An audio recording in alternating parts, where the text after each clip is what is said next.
Hello everyone, welcome to my channel. और आज की वीडियो में अपन देखेंगे सॉफ्टवेयर डेवलपमेंट लाइफ साइकिल। ठीक है। सॉफ्टवेयर डेवलपमेंट लाइफ साइकिल में क्या क्या होता है, क्या क्या फेजेस रहती हैं, आज अपन उसी के बारे में डिस्कस करेंगे। ठीक है। देखिए, सॉफ्टवेयर डेवलपमेंट लाइफ साइकिल जो है, हम इसकी बात इसलिए करते हैं जब हम कोई सॉफ्टवेयर बनाते हैं या किसी सॉफ्टवेयर को बनाने की जो प्रोसेस होती है वो होती है हमारी सॉफ्टवेयर डेवलपमेंट लाइफ साइकिल। किसी भी आप ऑर्गेनाइजेशन में आप किसी भी प्रोजेक्ट्स पे वर्क कर रहे हैं तो उसकी एक प्रोसेस रहती है, वन बाय वन स्टेप्स रहते हैं जिनके थ्रू अपन जो डिस्क्राइब करते हैं कि अपन कैसे किसी भी सॉफ्टवेयर को डेवलप कर सकते हैं, मेंटेन या रिप्लेस करना हो, या किसी सॉफ्टवेयर के जो स्पेसिफिकली कोई सॉफ्टवेयर है उसको इन्हेंस करना हो। तो जो लाइफ साइकिल है वो डिफाइन करती है इन मेथड्स को कि हमारे जो सॉफ्टवेयर की क्वालिटी है इनके थ्रू क्या हो सकती है, इम्प्रूव हो सकती है। और जो ऑल अराउंड जो डेवलपमेंट है ना प्रोसेस का, वो डिफाइन करना, एग्जैक्टली वो होता है हमारा सॉफ्टवेयर डेवलपमेंट लाइफ साइकिल। तो देखो, इसमें हमारी जो बेसिकली जो साइकिल है इसमें क्या है, हमारे 6 स्टेप्स हैं, 6 फेजेस हैं, अपन बात कर सकते हैं। लाइक जो हमारी फर्स्ट फेज है ना, फर्स्ट होती है प्लानिंग। ये एक सबसे इम्पॉर्टेंट फेज है जहाँ पे हम क्या करते हैं, ये एसडीएलसी का मतलब सबसे इम्पोर्टेंट फेज इसलिए है कि जहाँ पे हम जो हमारे सीनियर जो एक्सपीरियंस्ड मेंबर ने जो स्टेप्स परफॉर्म किया है हम उनके उनसे ये आइडिया लेते हैं, प्लान करते हैं कि हाँ, जो हमारे यूजर की रिक्वायरमेंट हमारे पास आ चुकी है, अब हमें ये प्लान करना है कि हम कैसे बनाएं, किस तरीके से इसको बनाएं। वो प्लान करना उस प्रोजेक्ट के बारे में। देन उसको क्या करना, एनालिसिस करना उसकी। ठीक है, आपने प्लान कर लिया है, अब आपको क्या करना है, एनालिसिस करनी है उस प्रोजेक्ट की। जब फर्स्ट फेज आपकी कंप्लीट हो गई है, फर्स्ट फेज कौन सी, प्लानिंग, प्लानिंग आपकी कंप्लीट हो गई है। देन आप एनालिसिस करोगे सारे प्रोजेक्ट की, जो भी आपका इंटायर प्रोजेक्ट है उसकी एनालिसिस करोगे। एनालिसिस में आपकी आ जाता है लाइक जहाँ पे हम एसआरएस बनाते हैं, A to Z इंफॉर्मेशन देते हैं। जो भी पूरा जो हमारा सॉफ्टवेयर बन रहा है उसकी हमारी पूरी इंफॉर्मेशन देना कि उसमें कितने यूज केस डायग्राम यूज होंगे, या कितने मॉड्यूल बनेंगे, कितना टाइम लग जाएगा, कितनी कॉस्ट होगी।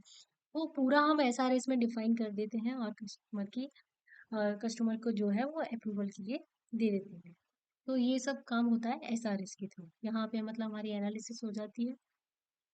ठीक है, डिफाइन कर देते हैं हम एक तरीके से कि ये हमें यूज में आने वाला है। देन नेक्स्ट स्टेप होता है हमारे पास डिजाइनिंग।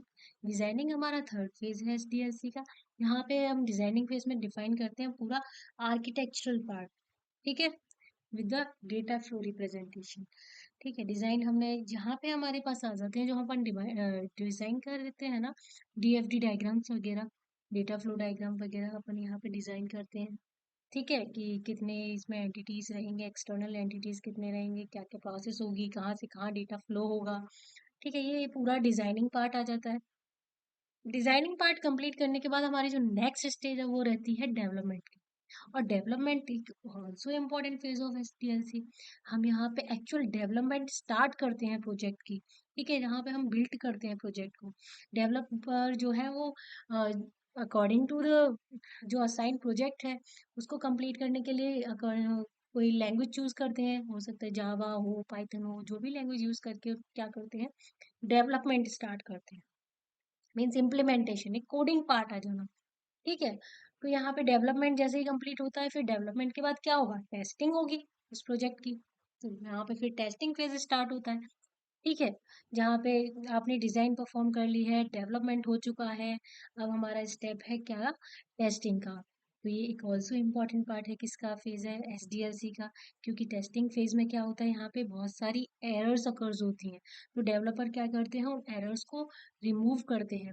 टेस्टिंग के टाइम पे क्या सारा कुछ टेस्ट होता है, यहाँ पे भी टेस्टिंग भी डिफरेंट डिफरेंट टाइप्स की होती है, यूनिट टेस्टिंग होती है, इंटीग्रेशन टेस्टिंग होती है, black box, white box, so many testing. तो फिर क्या होता है, यहाँ पे जब टेस्टिंग अकर्स होती है, देन वो जो सॉफ्टवेयर डेवलपर है वो क्या करेगा, उन एरर्स को रिमूव करेगा, बग्स को फिक्स करेगा, एरर को रिमूव कर इम्प्रूव करेगा। ठीक है, टेस्टिंग हो जाने के बाद जब पूरा कंप्लीट हो जाता है, देन अपन लास्ट फेज जो रहती है वो रहती है मेंटेनेंस की। जहाँ पे हमारा जो प्रोजेक्ट है वो रिलीज किया जाता है विद लिमिटेड और मेन फंक्शनैलिटी के साथ। अगर क्लाइंट चाहता है कि और फंक्शनैलिटी ऐड करे, तो डेवलपर क्या कर देता है, वहाँ पे और फंक्शनैलिटी को ऐड कर देते हैं। देन यहाँ पर यूज करते हैं मेंटेनेंस फेज। जहाँ पे कोई अपडेशन आए या कोई आपका नया वर्जन आ रहा है या कुछ है, तो वो मेंटेनेंस फेज में आ जाता है। ओके, तो आज की वीडियो में इतना ही। Thank you.